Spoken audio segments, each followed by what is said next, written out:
Hi, Michael. How's it going? Not so good, I hear. Running a little bit late for this Armageddon thing, aren't we? I wonder why. Let me take a little look at your holy book, the Quran.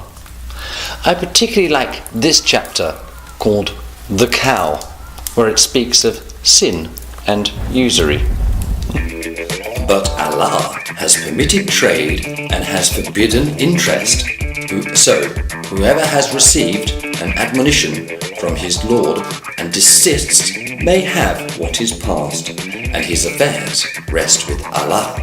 But whoever returns to dealing with interest or usury, those are the companions of the fire.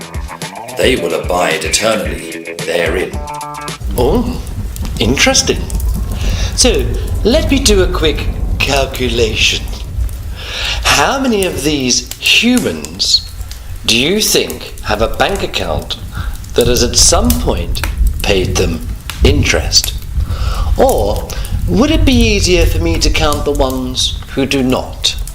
So, out of the just over 7.5 billion humans on Earth, only around 2 billion are unbanked. In the developed world, the majority of people own bank accounts, so the 2 billion consists primarily of populations in the undeveloped world. Large populations such as India and China make up 1/3 of the unbanked population. And what religion are they? Mainly Hindu, Buddhist and non-religious. Not your bag, Michael. This means, Michael, that your target areas are here. However, now thanks to mobile banking, account numbers are rocketing in the third world, particularly in Africa, so we can anticipate the number of banked will be on the rise. Now, let's see. A few tribes maybe hanging out, the untouched ones, in some remote island somewhere. Maybe a few Muslims who have a bank account that doesn't pay them interest. There is that.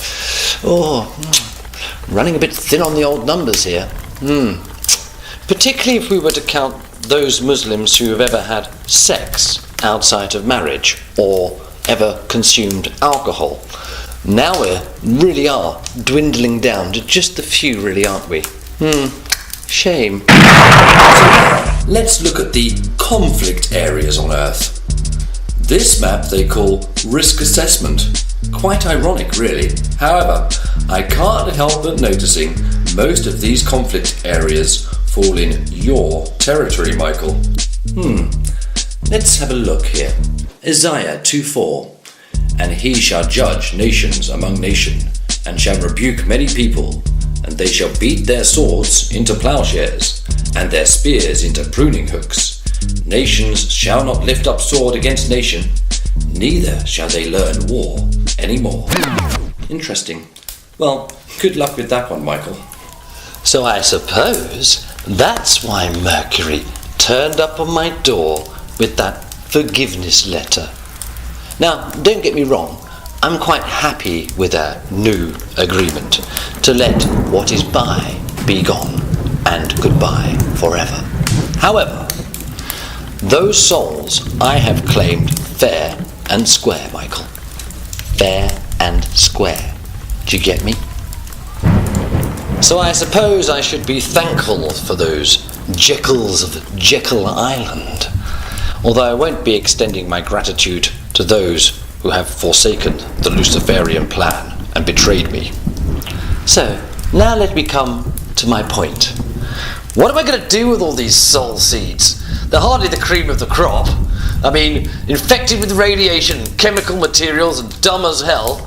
It's going to take me a whole eternity to elevate this lot up to the level of conscious evolution acceptable by the divine order. So let me be more than fair. I will return to you all of those souls who are on reverse transfer, for they've already proved their worth in previous existences. Additionally, I will return to you any free man of the land or anybody who's tried to abjure from the system, regardless of whether their pseudo-courts have accepted their contracts or not. They're all okay in my book, all right? But as for the rest, Well, that's the interesting part. I have devised a game. The game of life, or you could say, the game of ascension. I will open the game to the whole of humanity to partake, and where by performing tiny little tasks they can earn karma points, which of course I will reward with divine knowledge and a little bit of magic that will allow you to locate them within the ordinance. However, if any demon or fallen angel also partake in the game, you must accept them into the heavenly realm. Okay? I'm glad you agree. So, let the games begin.